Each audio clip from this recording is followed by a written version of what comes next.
경주 소식입니다. 인터넷 신문 경주 포커스 김종득 기자 만나보죠.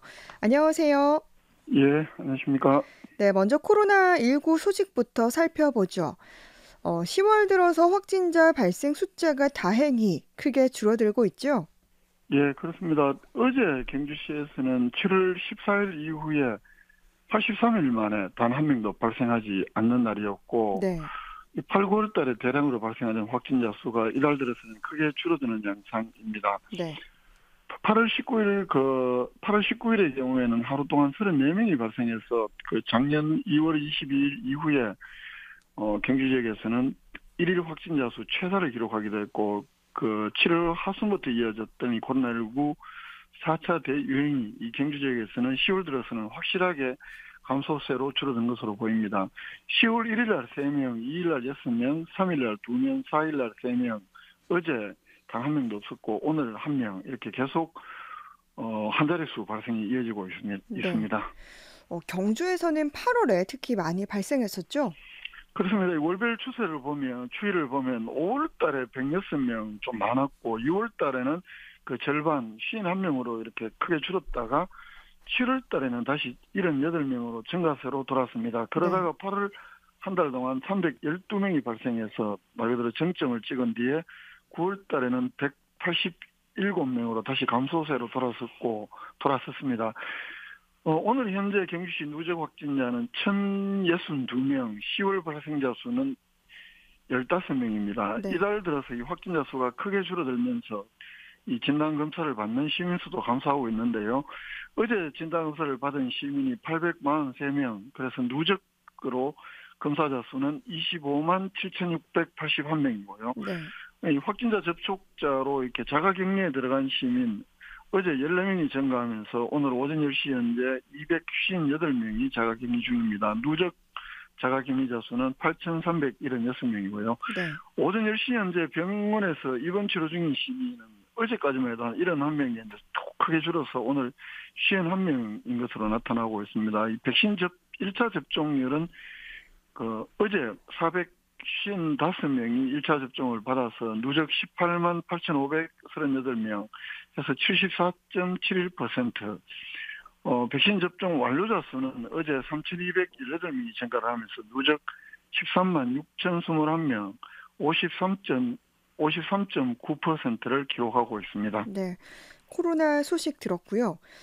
다음은 올 연말이면 경주역이 문을 닫게 되는데 예, 이곳을 어떻게 활용할지 그 방안이 나왔다고요?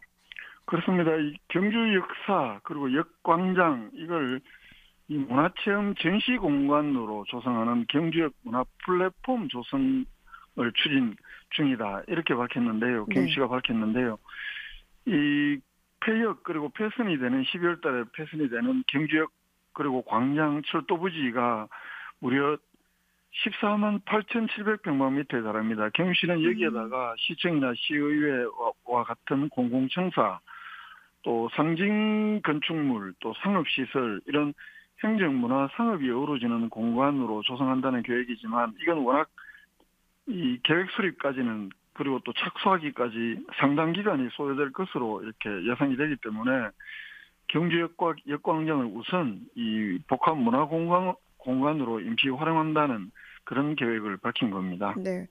그럼 경주시가 구상하는 경주역 문화 플랫폼은 어떤 계획인가요? 일단 지금 역 건물은 그 전문예술에서 생활예술까지 아우르는 전시관이 들어서고요. 역 광장에는 다양한 콘서트 또 소규모 공연을 펼치는 문화예술 공연장 및 행사장 그리고 네. 또 예술과 일상이 만나는 이 아트 플리마켓이나 버스킹 공연과 같은 이런 공연장으로 주로 쓰일 것 같고요. 네. 또 뭐 청소년 어울림 한마당이나 또 관광객 및 시민들의 휴식 공간도 여기에 들어서게 할 계획이라고 합니다. 음, 경주시는 이런 그 경주 문화 플랫폼이 조성이 되면 인근 관광 자원과 더불어서 이 구도심권역 관광 활성화에 기여를 할 것으로 기대를 하고 있습니다만 일각에서는 이 철도 여행객들이 확 줄어들면 도심은 더욱 쇠퇴하는 것 아니냐 이런 우려도 여전히 공존합니다. 그 12월 중앙선 또 동해남부선 이 경주 통과 구간이 그 도심 통과 구간이 폐쇄가 되면서 신설 개통되는 복선 전철 운행 구간은 서울에서 신경주 부산까지의 KTX 노선, 또 청량리에서 서경주 포항으로 이어지는 중앙선 노선, 또 청량리에서 신경주 부전으로 이어지는 이 중앙선 노선이 있고요. 또 그리고 부전에서 신경주 포항으로 이어지는 동해선 노선이 있습니다. 네. 이에 따라서 신경주역은 기존 경주역의 역할까지 하는 통합역으로 재편이 되고, 현재 금장리에 있는 서경주역이 현곡면 쪽으로 이동을 해서 서경주역, 아화역, 안강역이 신설이 됩니다. 네. 경주역 활용 방안 살펴봤고요. 다음은 지난주에 전해드린 소식인데 예, 경북도 의회에서 학교 도서관 개방 조례를 추진해서 학부모들과 사서들이 반발한다고 했었잖아요. 예, 예. 그런데 경북도 의회가 이번 임시회에서 이 조례 제정안을 상정하지 않기로 했다고요? 그렇습니다. 최병준 의원을 비롯해서 최병준 의원이 대표 발의했고요. 도의회 12명의 의원이 지난 9일날 발의한 것이 경북도 내 학교 도서관의 개방 및 진흥 방안을 이 조례인데, 그래서 9월 17일부터 28일까지 입법 예고를 하고 의견 수렴을 했는데, 방금 진행자께서 말씀하셨다시피 이 과정에서 학부모들이나 또 교사단체들의 우려가 제기가 되면서 결국 경북도의회는 이번 인시회에 이 안건을 상정하지 않기로 했습니다. 입법 예고 기간 동안에 말씀드린 대로 학부모뿐만 아니라 교사단체들의 반대 의견이 적지 않았기 때문인데, 당초에는 오는 14일 날 이 조례를 가결할 계획이었습니다만 일단 좀 유보가 됐다, 이렇게 볼 수 있습니다. 네. 그런데 경북도 의회가 이 학교 도서관 개방 조례 제정안을 만드는 과정에서 경북도 교육청은 사실상 반대 의견을 냈다고요? 그렇습니다. 이 조례 발의 전에 경북도의회에서는 이게 아무래도 이제 도교육청 의무니까요. 도교육청에 의견 조회를 했다고 합니다. 이 의견 조회를 했고, 그래서 경북도교육청에서는 8월 26일부터 8월 31일까지 경북도 내 학교장 또 학교도서관 담당자 150여 명을 대상으로 학교 현장 의견을 모니터링을 했고, 그 결과를 또 의회에 제출을 했는데요. 네. 이 현장 의견 수렴 결과에 따르면 일선 학교 도서 담당자 또 학교장들은 학교도서관은 이 학교도서관 진흥법에 따라서 학생과 교원의 학습 교수 활동을 지원하는 것이 주된 목적인 만큼 이 지역 주민의 평생교육 증진을 도모하는 이런 이 도서관 개방 조례 자체가 지역 주민의 평생교육 증진을 주목적으로 하고 있는데, 이 목적을 위해서는 지자체 공공도서관이나 평생교육기관이 제 역할을 하면 된다, 이에 대한 지원이 수행돼야 한다, 이렇게 주장을 한 것으로 이렇게 나타납니다. 네. 사서 전담 인력 부족 문제도 거론됐죠? 그렇습니다. 전체적으로 도교육청에서 반대 의견, 공식적으로는 연기해달라는 의견입니다만 사실상 반대 의견으로 볼 수 있는데요. 네.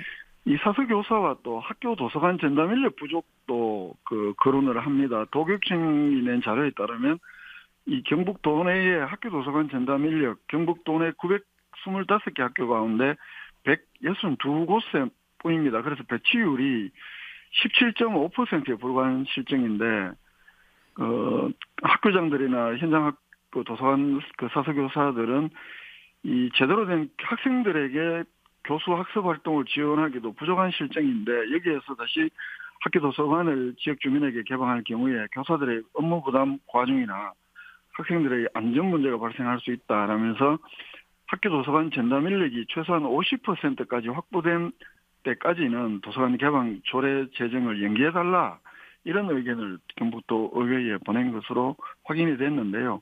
이 해당 도교육청에서 이런 반대 의견을 냈는데도 왜 그런 이런 조례를 추진했을까, 이런 의문이 있어서 확인을 해보니까 이런 해당 부서 의견 조회라는 것은 어디까지나 참고에 불과하고 반드시 반영되는 강제 조항이 아니다. 그리고 이 개방 조례를 만들었을 때 이득이 더 크기 때문에 조례를 추진하게 됐다, 이렇게 도의회 전문 의원실에서는 이렇게 밝혔습니다. 네. 그러니까 입법 예고 기간 중에 교사 단체들도 반대 의견을 냈더라고요. 그렇습니다. 이 학교 도서관 교과 교육연구회, 전국 사서교사 노동조합, 전국 교직원 노동조합, 경북지부 또 경북교사 노동조합, 이렇게 4개 단체는 지난달 24일 2062명의 서명을 담은 반대 의견서를 도의회에 제출했는데요.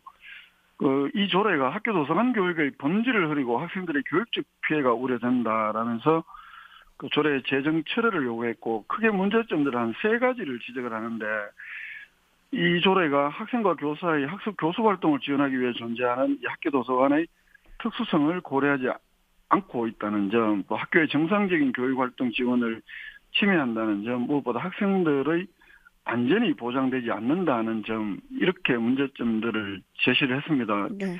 이런 의견들이 제시가 되면서 결국은 심도 있는 논의를 위해서 이번 임시 안건으로 상정하지 않기로 했다는 것이 경북도 의회의 설명입니다. 네. 학교 도서관 개방 조례가 유보됐다는 소식이었고요. 마지막으로 경주시가 지급하는 코로나 특별 지원금 대리 수령 범위가 확대되네요. 그렇습니다. 이 9월 9일부터 경주 시민과 등록 외국인들에게 1인당 10만 원씩 그 경주 시민 코로나 특별 지원금 지원을 하고 있는데, 그 현재는 대리 신청 범위가 이 배우자와 직계 혈족 동일 세대 내 세대원만 가능했던 것을 그 범위를 좀 더 넓혀서 형제 자매로 확대를 했습니다. 기존 신청 대리인 자격 기준으로 지원금을 받을 수 없는 대상자들의 불편을 해소하기 위한 조치다, 이렇게 경시는 설명을 하고 있는데요. 이 대리 수령을 원할 경우에는 위임자가 서명한 신청서, 또 형제 자매임을 입증하는 가족관계 증명서를 제출하면 됩니다. 위임하는 사람이 그 진단서 등 추가 입증 서류를 제출해야 할 경우도 있고요. 경주시에서는 지원금을 받지 못하는 시민들이 없도록 하기 위해서 이 거동이 불편한 어르신이나 장애인 대상으로 찾아가는 신청도 추진하고 있습니다. 네. 한 주간의 경주 소식 살펴봤습니다. 인터넷신문 경주포커스 김종득 기자였습니다. 고맙습니다. 예, 고맙습니다.